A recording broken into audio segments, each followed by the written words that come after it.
Want? Na? Paano? No, you're live na.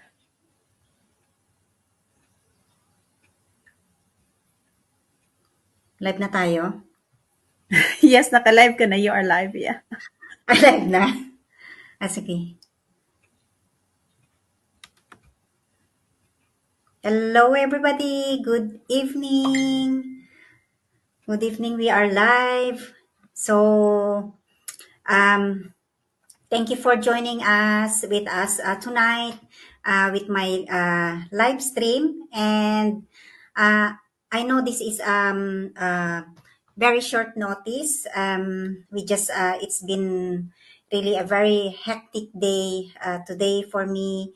Ang daming nangyari ngayon. Household chores, house errands, and I had to attend 50th birthday to my colleagues kasi kaya.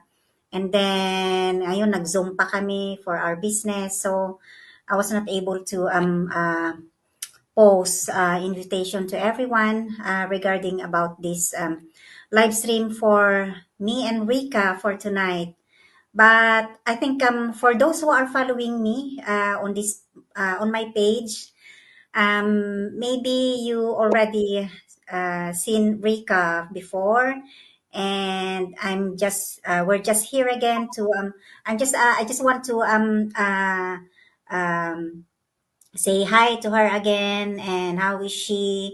I know she's very busy with her business and everything, but I'm so grateful that she was able to say yes again to my invitation. So Rika is one of my business partner here on this business, and she became a friend of mine already. And we are together on this journey. So let us meet her again. Sis Rika, hello. Hello, good Oh, evening. sis. Yeah, Kumusta ka?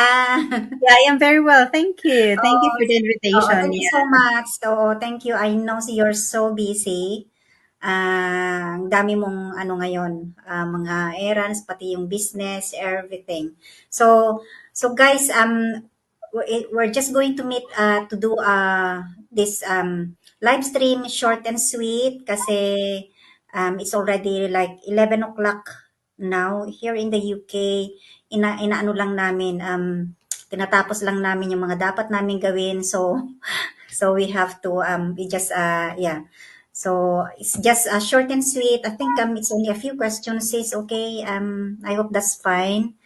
And so let's yeah, can you just introduce yourself to our audience? I know you already but yeah, can you just introduce it to them again? Yes, of course. Yeah. So again, good evening, everybody. I am coming live to you from UK. I am originally from the Philippines, Zamboanga del Norte. I am proud Bisaya. And yeah, I am a very busy working mom. I have a day job. I have a son. He's 13. And then I have a full-time job. And then on the side, I am running this digital business. So yeah, I've been doing this business for a while now, and it's a great journey. And yeah, this is why I met Lisa through this platform. So yeah, so same with Lisa. I am business mentor and business. I am entrepreneur. So we're on the same platform. So yes, so that's for me. Yes, yeah. And you're been enjoying doing this business as well, isn't it? Sis? So, Most definitely, yeah. oo. So I got the first question for you. I'm just curious kasi what made you decide ba to start itong digital business natin while working full-time and being present mom? So what made me decide to go on this business, right? So Oo. yeah, you know what? Realizing I am an immigrant like you, yeah. So Mm. I realized that after such a long time I've been here in the UK for quite some time now, and then the life cycle is the same, like work, home, and that's the Mm. routine for such a long time, and walang nangyayari. I am not ashamed to say that wala akong savings for that long andito ako sa UK, kasi as we all know, we're Filipinos, we have family na tutulungan natin sa Pilipinas, right? I'm sure marami makaka-relate. And then, dun ko na-realize, I think this is not life that I wanted because I want to be a present mom. And then plus, it happened na we had a worldwide pandemic, right? So dun ko, mas lalo pa akong parang wake-up call ko yun and I need to do something that's something that can supplement my income without leaving my son and my husband at home for such a long time. Because I juggle jobs before this business. So after school, I will go straight to my second job, and may mga in betweens pa na mga commitments. So hands is very very full all the time. So I realized that, you know what, this is the life that I wanted, and thinking na I'm not getting, tumanda na tayo, right? Doon na Oo. tayo pupunta. So walang savings, walang plan B. And then pandemic, again, as I mentioned, that was my palang wake-up call na I know there's lots of people na nawalan ng trabaho kasi we're not prepared for that, right? Then there's Yeah. lots of companies na shut down. So I think I need to do something. And then thankfully, I found this digital business. I was praying for something na, Lord, something na, something legitimate that I can do both. I can do, of course, my priority is my family, but I need to go out for work to earn a living, right? And then yeah, God is really good. So that led me to this great platform. Again, so that is that's my deciding point that I need to do something. And yes, glad I found this one, and honestly I am grateful kasi nga dito ko nalalaman lahat when it comes to myself, and of course we're working for financial freedom, right? So hindi ako nakakamali to choose this business. Yeah, that's a very good yeah. Very good yung sinabi mong ano sis, yung parang you've had a wake up call since nung nag-start yung pandemic na it's really a big wake up call also for everybody, di ba? So how do you manage your time ba? Yung between your work, tapos yung your motherhood, and yung business, diba? Yung parang how you are juggling as well, how you manage everything.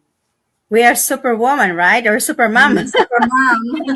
Filipinos are very resilient. We can do Yeah, everything, right? yeah, very, But very you know what? resilient. Since day one in the business, I promise to them, and still they are my priority. My family are my priority.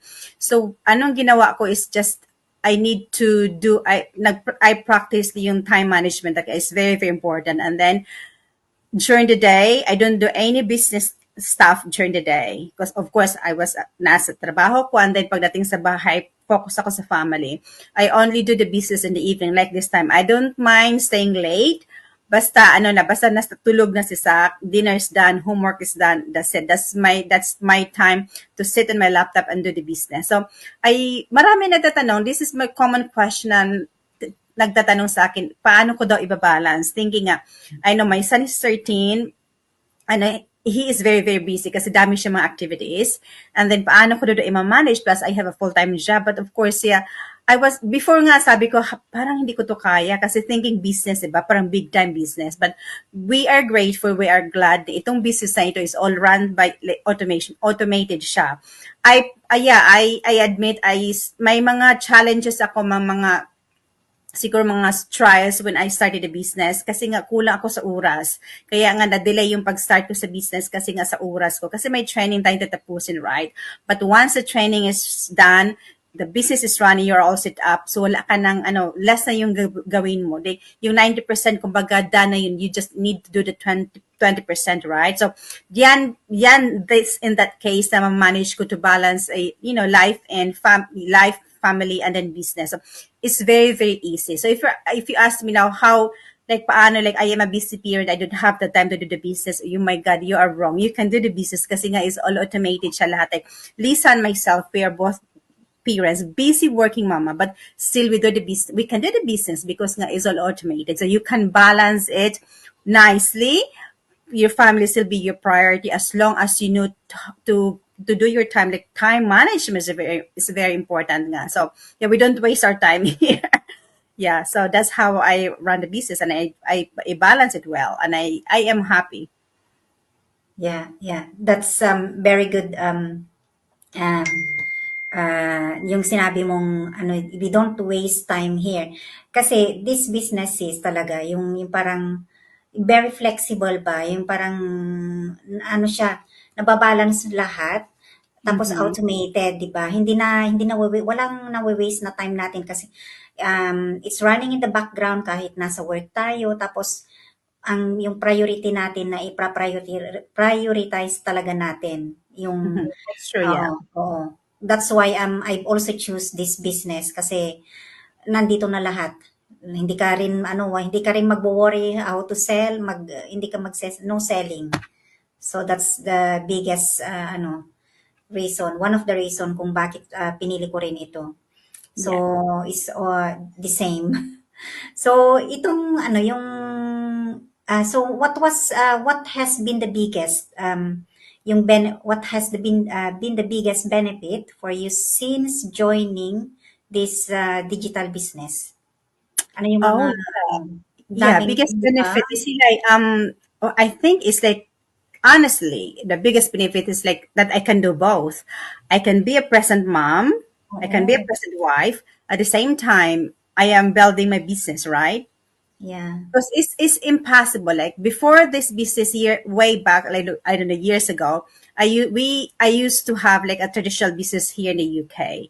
It Mm. was really really hard. Hindi ako nakasurvive. Yes, there's some money coming in every day because we do the kasi nag-ano kami may sa restaurant. So I have a business partner nag-ano kami ng food sa restaurant. What is a Thai restaurant? And then, yes, there's a money coming in every day, but hindi ko siya nababalance. So, magha-hire ako ng babysitter to stay with my son and kasi ako magtatrabaho.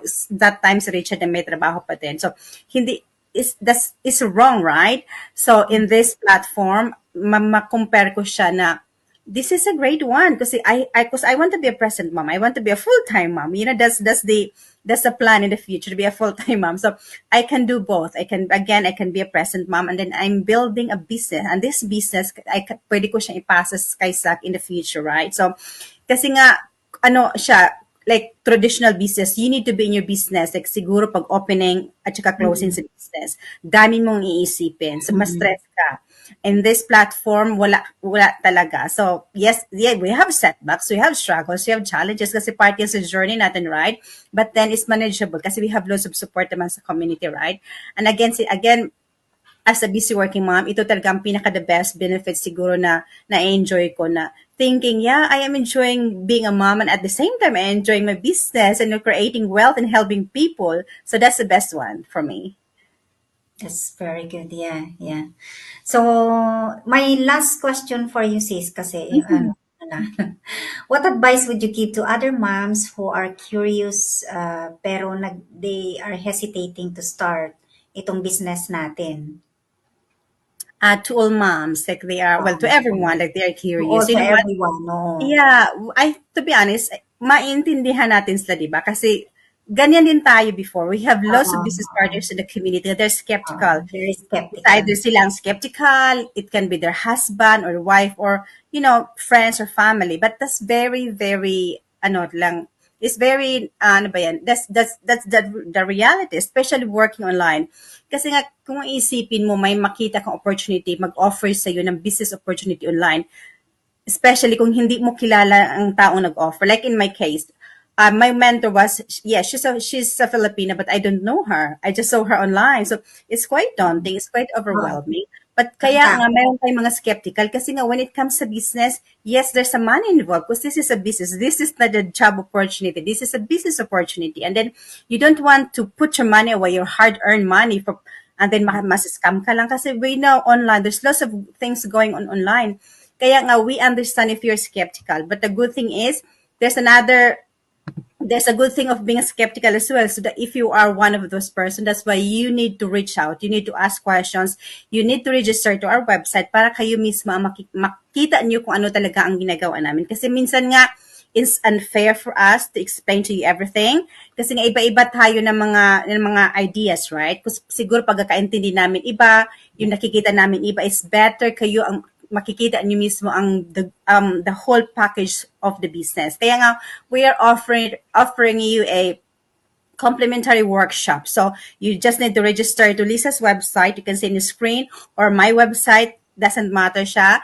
And then we will send you the link para maka-access kayo sa complimentary workshop. So, in that workshop, makikita niyo ang buong business model. And then, yeah, if skeptical, please don't worry. But again, you just need to take an action. You need to do your own research.